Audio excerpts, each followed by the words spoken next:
Ermənistan növbəti dəfə kollektiv təhlükəsizlik müqaviləsi təşkilatının sammitində iştirak eləməkdən imtina edib. Bu barədə Rusiya prezidentinin köməkçisi Yuri Uşakov məlumat verib və bildirib ki, bu dəfə də rəsmi İrəvan sammitdə iştirak etməyəcək və təmsil olunmayacaq. Buna baxmayaraq Uşakovun sözlərinə görə Ermənistanla razılaşdırılmamış sənədlərin qəbuluna etiraz etmir. Ümumiyyətlə, bu ilk dəfə deyil Ermənistan bu sammitdə iştirak etmir. Xüsusilə biz müşahidə etmişik ki, Nikol Paşinyan Ermənistanda hakimiyyətə gələndən sonra artıq get-gedə sanki Ermənistan bu təşkilatdan uzaqlaşmağa çalışır. Son 3-4 ildir və aktiv şəkildə bu sammitdə iştirak etmir. Münasibətini göstərir rəsmi formada tam tərk eləməsə də, amma təşkilata münasibəti açıq-aydın görünür, yəni Ermənistan hökumətinin. Bəli, KTMT-nin növbəti iclasında Rusiya, Qırğızistan, Belarus, Qazaxıstan, Tacikistan liderləri iştirak eləyəcək və Uşakovun bildirdiyinə görə birgə bəyannamə qəbul olunacaq. Yekun bəyannamədə beynəlxalq və regional gündəmdəki əsas məsələlərə ümumi yanaşmalar əks olunacaq və Rusiya prezidentinin köməkçisi onu da açıqladı ki, ənənəvi olaraq bu dəfə də sammit bitəndən sonra Rusiya prezidenti Vladimir Putin səfərini başa vuraraq mətbuatın qarşısına çıxacaq və yəqin ki, regionu və dünya gündəmini zəbt eləyəcək açıqlamalar verməsi istisna edilmir. Eyni zamanda mən Ermənistandan danışdım, elə istəyirəm Ermənistanla mövzunu davam eləyim. Ermənistan Müdafiə naziri Suren Papikyan maraqlı bir açıqlama verib, qeyd edib ki, ordunun riskli kadrlardan təmizlənməsi vacibdir. Ümumiyyətlə, son vaxtlar Ermənistan mediasına istinadən bildirmək istəyirəm ki, Ermənistan ordusunda, silahlı qüvvələrində bir sıra zabitlərin işdən azad olunması məsələsi gündəmdədir mediada və bununla bağlı Suren Papikyana Ermənistan parlamentinin deputatları suallar ünvanlayıblar və bu səbəbdən nazir etiraf edib ki, silahlı qüvvələrdə hazırda bir sıra problemlər var. Bu barədə, üzr istəyirəm Süleyman, biz son bir ildə mən bir çox xəbər oxumuşam.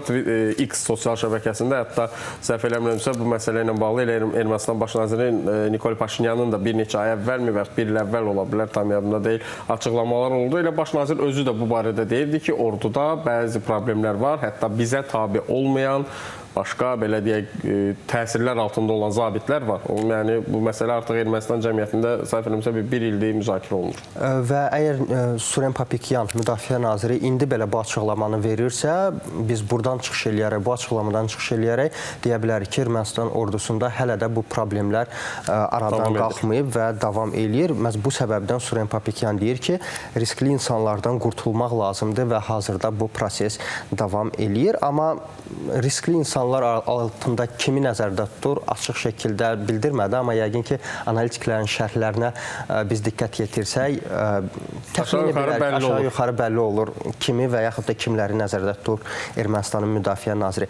Digər tərəfdən mən qeyd eləmək istəyirəm ki, Rusiyanın neft gəlirləri kəskin azalır və noyabr ayında, əgər biz ötən ilin noyabrını müqayisə eləsək və bu ilin noyabrını müqayisə eləsək, 35%lik düşüş gözlənilir. Bu təxminən 1/3-dən çoxdur bu faiz və ümumilikdə biz Rusiya dövlət büdcəsinin formalaşdırılmasına baxsaq, biz bilirik ki, ümumi büdcənin 1/4 hissəsini məhz Rusiyanın neft və qaz gəlirləri, ümumiyyətlə enerjidən əldə etdiyi gəlirlər hesabına formalaşır Rusiyanın dövlət büdcəsi və buradan çıxış eləyərək biz təxmin eləyə bilərik ki, necə bir ziyan deyir Rusiya büdcəsinə və sir deyil ki, Rusiya məhz əsasən enerji gəlirlərinin hesabına indi Ukraynada müharibəni davam elətdirir və Ukraynada da bunu başa düşürlər və əgər fikir versəniz, son aylarda görə bilərsiniz ki, Ukrayna öz zərbələrini, dron hücumlarını, raket zərbələrini məhz Rusiyanın enerji infrastrukturuna həyata keçirir, neft bazalarına, qaz zavodlarına həyata keçirir. Digər tərəfdən ümumilikdə 11 ayı nəzərə alsaq, 2024-cü ilin 11 ayını və 2025-ci ilin 11 ayını Qərb agentlikləri qeyd eləyir ki, 22% azalma var Rusiyanın gəlirlərində. Bu da təxminən 8 trilyon rubla düşəcəyini qeyd eləyirlər bu il ərzində Rusiya gəlirlərinin. Söhbət neftdən gedir, neft gəlirlərindən. Eyni zamanda Reuters agentliyi qeyd eləyib bu məlumatı, mən qeyd eləmək istəyirəm bir daha. Bloomberg Bloomberg isə yazır ki, Rusiyanın Urals markalı nefti Hindistanın neft emalı zavodlarına son 2 ilin ən aşağı qiymətləri ilə satılır. Bu da təbii ki, bunun da bir neçə səbəbləri var. Səbəblərdən biri təbii ki, Rusiyada neft hasilatının azalmasıdır. Elə Ukrayna zərbələri ilə əlaqəlidir bu da. Digər tərəfdən Birləşmiş Ştatların Rusiya neftinə tətbiq elədiyi, Rusiya enerjisinə tətbiq elədiyi sanksiyalardır. Bilirsiniz, təxminən bir neçə həftə bundan öncə Rosneftə burada müzakirə eləmişdik. Bəli, müzakirə eləmişdi. Rosneftə və Lukoyla sanksiyalar tətbiq edib Birləşmiş Ştatlar. Məsələn, bu səbəbdən alınmır hazırda Rusiya nefti Çində, Hindistanda alınır. Daha doğrusu daha az miqdarda alınır və bu səbəbdən artıq Rusiya məcburdur ki, daha aşağı qiymətlə satsın öz enerji resurslarını. Mən elə Rusiyanın aktivlərindən, Rusiyanın gəlirlərindən danışmışkən xatırlatma eləyim ki, Rusiyanın kifayət qədər təxminən 300 milyard avroya yaxın vəsaiti Avropadadır, bilirsiniz, aktivlər formasında və dondurulmuş vəziyyətdədir bu vəsait Ukrayna müharibəsinə görə və son günlər xüsusilə Avropanın və Birləşmiş Ştatların sülh planı açıqlanandan sonra Rusiyanın aktivləri məsələsi gündəmə gəlib. Kim xərcləyəcək bu pulları, necə xərcləyəcək, hara xərcləyəcək bu pulları? Özgənin pulunu bir şəkildə belə deyib, bölüşdürüb, paylaşıb qutara bilmirlər. Nə vaxt bu söhbət? Özgənin pulunu elə özünə istəyirlər, özünə qarşı. Avropa İttifaqı Şurasının sədri Antonio Costa bildirib ki, bu aktivlər, ümumiyyətlə, bu aktivlərin xərclənməsi məsələsi Avropa İttifaqının iştirakı olmadan müzakirə edilə bilməz. Çünki bu aktivlər hazırda Rusiyadadır. Daha doğrusu Avropadadır. Belçika səhv etmirəmsə burada bir qədər böyük bir hissəsi, təxminən səhv etmirəmsə 170 milyard avro Belçikadadır, amma Belçika hələ ki narahatdır bunu Avropanın sərəncamına verməkdən. Mən istəyirəm bir qısa araya gedək. Ondan sonra mən bilirəm ki, sənin daha fərqli və maraqlı xəbərlərin olacaq. Geri qayıdacağıq. Qısa araya. Davam edirik dostlar. İndi isə mən istəyirəm Birləşmiş Ştatlar və Venezuela arasındakı münasibətlərdən danışım, bilirsiniz. Maduro və Trump. Maduro-Trump münasibətləri pik həddə çatıb mən deyərdim. Amma məncə Maduro Trump'ı çox sevir. Çünki bilmirəm onu deyəcəksən yoxsa yox. Bu dünən yoxsa sırağa gün Maduro'nun sözlərinə yazılmış bir mahnının belə deyək məktəb buraxılışında səsləndirirdilər. Maduro demək olar ki 99% Trump kimi rəqs elədi. Əməli başlı belə rəqs eləyirdi Trump kimi. Sonra hiss elədi ki, yox, mən deyəsən Trump kimi rəqs edirəm. O da gözünü düzəltdi. Amma başlanğıcı eyni ilə rəqs onun kimi idi. Və bəlkə də nümayiş elətdirmək istəyir, müqayisə eləmək istəyir ki, baxın, mən daha yaxşı eləyirəm, yoxsa Trump.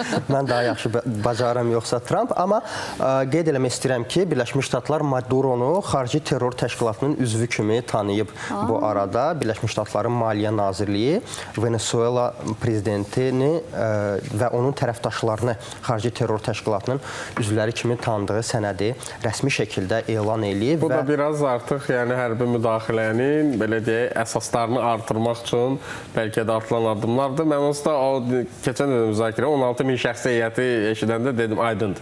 Yəni bu terror məsələsini biraz keçəcək. Baxmayaraq ki, hüquqşünaslar deyirlər ki, bu ümumiyyətlə elan olunma, xarici terror təşkilatı, məsələn, Maliyyə Nazirliyinin tərəfindən elan olunması deməli hərbi güc tətbiqinə icazə vermir, yalnız iqtisadi və maliyyə sanksiyalarının tətbiqinə icazə verir. Amma administrasiya rəsmiləri, Birləşmiş Ştatlardan gedir təbii ki söhbət, qeyd eləyirlər ki, belə tanınma Dövlət Departamentinin terrorizmə qarşı mübarizədə ən ciddi alətlərindən biridir və elə buradan çıxış eləyərək Birləşmiş Ştatların Venezuela daxilində hərbi imkanlarını genişləndirir. Elə hərbi imkanlardan demişkən, The New York Times rəsmiləri istinadən qeyd eləyir ki, Birləşmiş Ştatların B-52H bombardmançı təyyarəsi artıq Venezuelaya yaxınlaşır, yanında uçuşlar həyata keçirir. Bu təyyarəni ümumiyyətlə biz bir neçə ay bundan öncə görmüşdü, müşahidə eləmişdi. Xatırlayırsınızsa, yaxın şərqdə vəziyyət gərginləşmişdi. İsrail və İran arasında, daha sonra Birləşmiş Ştatlar İrana zərbə indirdi məhz bu təyyarələr vasitəsilə. Ondan sonra regionda biraz məşhurlaşdı bu təyyarələr və məhz bu bombardmançı təyyarələr artıq Venezuela yaxınlığında uçuşlar həyata keçirir. The New York Times nəşrinin məlumatına görə. Digər tərəfdən isə Axios portalı qeyd eləyir ki, Donald Trump Maduro ilə şəxsən danışmaq istəyir və telefon vasitəsilə hazırda bu istiqamətdə işlər həyata keçirilir Ağ Ev administrasiyası tərəfindən, amma hələ ki nəticə əldə olunmayıb, hələ ki bir nəticə yoxdur. Administrasiya rəsmiləri Birləşmiş Ştatlarda bilmirlər Donald Trump Maduro ilə konkret nə danışmaq istəyir, hansı mövzuda danışmaq istəyir. Təbii ki, münasibətlərə aid olacaq, amma konkret nə deyəcəyini bilmirlər. Bu səbəbdən hər şeyi gözləyirlər Donald Trumpdan. Amma ümumiyyətlə ehtimal eləyirlər ki, Donald Trump Venezuela liderinə deyəcək ki, yaxın vaxtlarda hərbi müdaxilə qaçılmazdır, bəlkə də qaç canını qurtarır. Və yaxud şərtlər irəli sürə bilər ki, filan şeylər olsa biz hərbi müdaxilə eləməliyik, onları yerinə yetir. Bəli, belə bir ideyalar var, amma son olaraq təbii ki, yekun qərar Trumpın arxasındadır. Top Trumpın meydanındadır, necə deyərlər və görək nə baş verəcək yaxın günlərdə. Ümumiyyətlə, dünyanın aparıcı nəşrləri sırf bu proseslə bağlı startda gözləyiblər Trump hansı qərarı verəcək. Mən son olaraq Yeni Zelandiyaya bir növ istiqamətlənmək istəyirəm. Maraqlı, amma bir o qədər də radikal qərardan danışmaq istəyirəm Yeni Zelandiya hökumətinin. Belə ki, ölkə ərazisində bütün vəhşi pişikləri öldürmək istəyirlər Yeni Zelandiyada. Dövlət proqramı var Yeni Zelandiyada, yırtıcısız 2050 və bu dövlət proqramına görə onlar 2050-ci ilə qədər ölkədə yaşayan bütün zərərverici yırtıcıları öldürmək istəyirlər. Bura məncə həm də sıçanlar və dərələr və bu kimi belə də canlılar da bura daxildir. Amma çox maraqlıdır ki, niyə vəhşi pişiklər? Ümumiyyətlə, bu çox yanlış bir addımdır. Çünki bu əvvəl də bir çox yerlərdə olub. Bu ekosistemin özündə çox böyük problem yaradır. Sonra deməsinlər ki, bəs gəmiricilərin sayı artdı, filan şeyin sayı azaldı. Yəni, bu təbiətdə nizamlanıb hər şey balanslı olmalıdır. Yəni, ümumiyyətlə, heyvanları öldürmək də qətiyyən düzgün bir addım deyil. Və hökumət dairələri qeyd edirlər ki, hazırda 2,5 milyon vəhşi pişik var ölkə ərazisində və onlar da Avropalı sakinlərin Yeni Zelandiyaya gələrkən özləri ilə ev pişikləri gətirmələrinin nəticəsində gedəndə isə aparmırlar yəqin, qalır ev pişikləri küçələrdə. Və yaxud da bəzi sakinlər ev pişiklərini bayra buraxırlar və yaxud da onlar qaçırlar və məhz bunun nəticəsində bir neçə il ərzində ev pişiklərindən vəhşi pişiklərin sayı çoxalır və hökumət dairələri qeyd eləyirlər ki, bu vəhşi pişiklər sayı 2,5 milyondan çoxdur. Qeyd eləyirlər ki, onlar Rukira Stewart adasında punku quşunu və Ruapeo dağında yarasalar kimi nadir heyvan növlərini öldürürlər və bu da flora və faunaya ziyan verir hesab eləyirlər. Amma bu çıxış yolu heyvanları məhv eləmək deyil. Mən istənilən halda fikrimdə qalıram. Amma əgər müəyyən bir balansı qoruyacaqsa, görünür ki, balans pozulduğuna görə həmin o vəhşi pişiklərin sayı da artıb və hər hansı bir balansı qoruyacaqsa, bəlkə də atdıqları addım təbiəti bu qədər sevən bir ölkədir, Yeni Zelandiya. Xüsusi yerlər ayılıb, orada saxlaya bilərlər, qısırlaşdıra bilərlər. Son olaraq da mən bir statistikanı qeyd eləmək istəyirəm və bildirirlər ki, bu vəhşi pişiklər il ərzində təxminən 1,1 milyon quşu öldürür, nadir quşları öldürür. Bu da sırf bu populyasiyanın, quşlar populyasiyasının yox olmasına gətirib çıxarır. Təşəkkür edirik. Dünyanın o bir tərəfində isə, Avropada isə İspanlar artıq belə deyək, itləri ev iti kimi, ailənin bir üzvü kimi qəbul edirlər və hətta boşananda belə hakim qərar verəcək ki, it kimdə qalacaq. Uşaqlar soranı işidir, itlə bir şey həll eləsin. Belə hadisələr baş verir. Çox sağ olun. Məndən isə bugünlük bu qədər dostlar. Biz tamaşaçılarımızla növbəti günlərdə daha maraqlı və bol xəbərlərlə görüşəcəyik. Sizsə dünyada və regionda baş verən siyasi prosesləri izləmək üçün xəbərin zamanını izləməyə davam edin. Sağ olun, salamat qalın.